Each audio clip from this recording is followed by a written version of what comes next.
Cameron Michelle Diaz, dilahirkan pada 30 Ogos 1972 di San Diego, California, AS. Ialah seorang pelakon Amerika yang telah bersara dan bekas model yang melonjak naik pada tahun 1990-an dan menjadi salah seorang bintang Hollywood yang paling menguntungkan.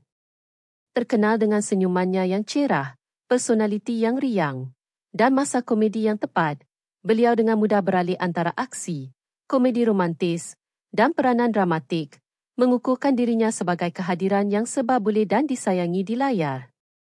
Diaz memulakan kejayaannya sebagai model fashion pada usia 16 tahun, bekerja untuk jenama-jenama besar sebelum membuat debut filemnya. Peranan utamanya datang dalam filem hit 1994 The Mask, di mana beliau membintangi bersama Jim Carrey, dengan cepat menjadikan beliau wajah yang dikenali. Kejayaannya melonjak naik pada akhir 1990-an dan 2000-an, dengan rentetan filem yang berjaya dan tidak dapat dilupakan. My Best Friend's Wedding, 1997 mengukuhkan kredibiliti komedi romantisnya. There's Something About Mary, 1998 memperoleh pencalonan Golden Globe pertamanya untuk pelakon wanita terbaik filem musikal atau komedi. Filem ini merupakan kejayaan kritikal dan komersial yang besar.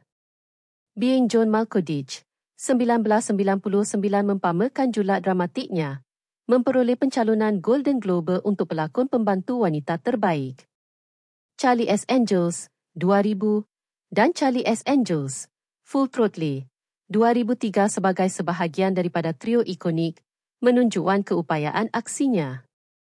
Vanilla Sky, 2001 lagi persembahan dramatik yang kuat, memperoleh pencalonan Golden Globe ketiganya untuk pelakon pembantu wanita terbaik.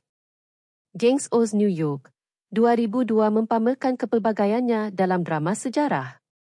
Franchise Shrek, bermula 2001 mengisi suara Puteri Fiona, peranan yang membawa beliau pengiktirafan meluas dalam filem animasi. The Holiday, 2006 sebuah komedi romantis yang popular.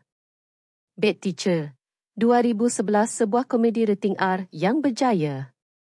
Selepas membintangi Annie, 2014, Diaz mengumumkan persaraannya daripada lakonan pada tahun 2018 untuk menumpukan perhatian kepada keluarga dan usaha lain. Walaupun beliau telah banyak berundur dari perhatian, daya tarikan menular dan peranan ikoniknya terus bergema dengan penonton, mengukuhkan legasinya sebagai salah seorang pelakon paling berkarisma dan berjaya dalam generasinya.